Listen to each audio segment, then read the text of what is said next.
Hello everyone, it's Kari from sunshineinmypocket.com, and today I have 5 cards to share with you using some of the brand new stencil release from Miss Ink Stamps. These stencils are amazing. This first one here is called Kaleidescope, and I'm just going to go through real quick and show these to you. This one is Heirloom Blooms. This one is called Basket Case. Look at all those beautiful fine lines. There's so much detail in these stencils. That one was Latte Love. This one's Oopsy Daisy. This one is Enchanted, and this last one here is called Square Dance. They are beautiful stencils. Today I'm going to use, I think, 3 of these and show you 5 more stencil ideas that you might not have thought about. So for this first one, I'm just going to quickly ink up Kaleidescope just to show you how this looks. This is one of the stencils I'm going to be using today, and it is so pretty, and it really does look like a kaleidoscope. Basket Case has to be one of my favorites. Look at those beautiful fine lines. I adore this one. And also Latte Love is another favorite of mine. They're all beautiful, but look at this. If I do this in kind of a radiating design with the colors here, it really makes this stencil sing. Look at that right there. So pretty. And then this one here is Heirloom Blooms, probably among my top favorites of this whole release. And I'm going to show you, starting now, some of my ideas for these stencils. The first technique is called patchwork stenciling, where you actually just ink up the stencil in kind of a patchwork design. So here I am just inking up those beautiful, they kind of look like berries to me, in the center with one color of ink. Here I have Evergreen Bough, and I am just inking this up using the Make Art Station to keep this stencil in place.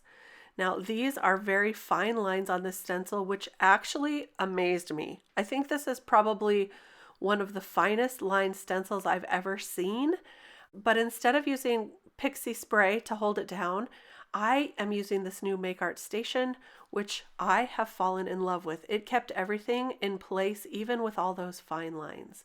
Now, I took the rest of the open spaces and inked it up with some peacock feathers, and look at this design. This patchwork stencil technique is beautiful, and it really makes different parts of your stencil sing.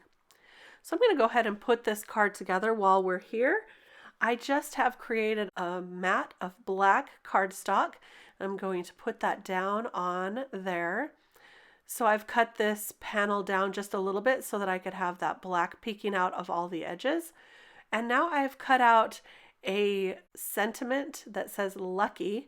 I've cut it out with some black cardstock and then some glitter gold cardstock to put on the front. This is a really old die cut that I have. I don't even think it's available anymore, but I thought it was really fun to pair it with that duck right there. So lucky duck. This image is from Miss Ink Stamps, and I'll show you at the end what stamp set that comes from, but I colored this duck up to look like a mallard duck and just placing it right on top with some foam tape. So there's our patchwork quilt, beautiful card there.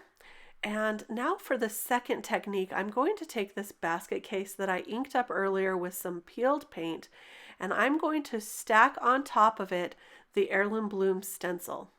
Now these little berries, this is called the double stencil technique, but these little berries fit almost perfectly in the open spaces of this basket case stencil. So I'm just going to ink up just that portion of the stencil in the open spaces.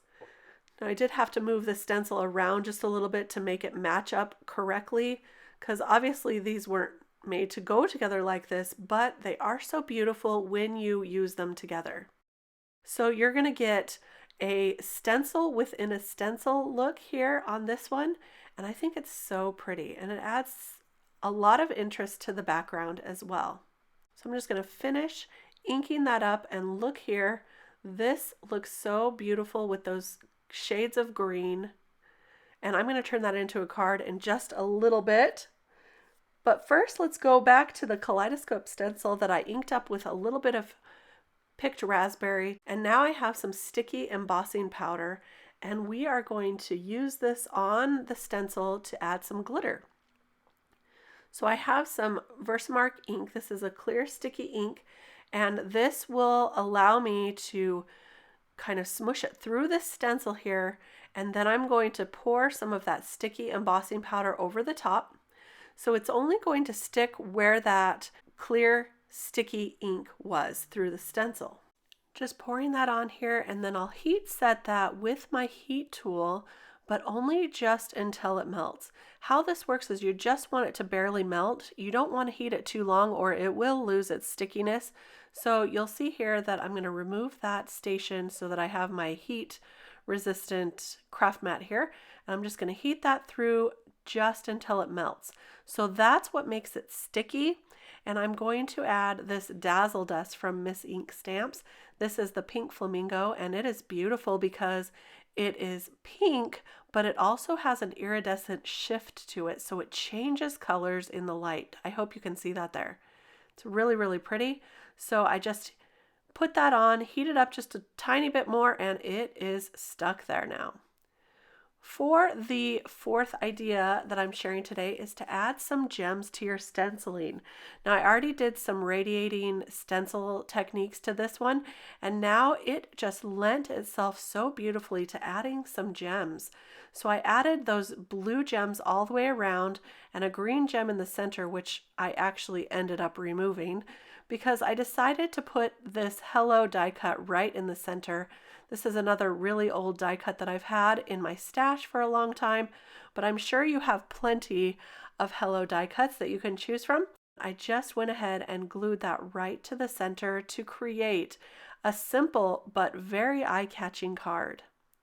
So all I'm going to do is add that with the liquid adhesive, and then I'll add that to a top folding card, and there is our card for that one. Beautiful Latte Love stencil. I love that one. Imagine all the colors you can do with that one too. Now I'm back to the Heirloom Bloom stencil. This tended to call my name this time, and so I am going to do some selective stenciling and selective glitter on this one, but we're doing it a little bit differently. So I decided to ink those up with purple because, as I said, they reminded me of berries, so I'm turning those into boysenberries a little bit here, and now I'm going to add a little bit of my favorite Stardust Stickles just to the center to give it a little bit more pop and sparkle. This is so easy to do. You don't even have to use a spatula if you don't want. You can just put it on just through the stencil. I like to spread it out a little bit though, because then I get an even coating. So I just did that through all of the berries, remove that stencil very simply by removing those magnets. And here you have a beautiful selectively stenciled and glittered background. Now I went ahead and turned that into a card off camera, and I'm going to show you all the cards now. Here is our Lucky Duck patchwork quilt stenciling technique. Here is our selective radiating stencil with the gems. There's the selective stenciling right there with selective glittering. And I just added Alice with some cupcakes and teacups to that one. And here is our basket weave with a little cute goat. There, also from Miss Ink Stamps, and I'll show you the stamp sets these come from. And then there's our glitter that we added with some sticky embossing powder. So that's all of our cards. Here's the tea time sentiment I used on that glitter one with this gnome right here. She's super cute. And then I use this stamp set for the goat and the sentiment that says, "How's it goating?" There's our duck that we used to turn into a mallard for that card. And then I used this Alice and this sentiment from those two stamp sets for this card. And that says, "Would you like an adventure now, or shall we have tea first?" I have a few other stenciled backgrounds that I can turn into cards later that I've used some of the new stencils with.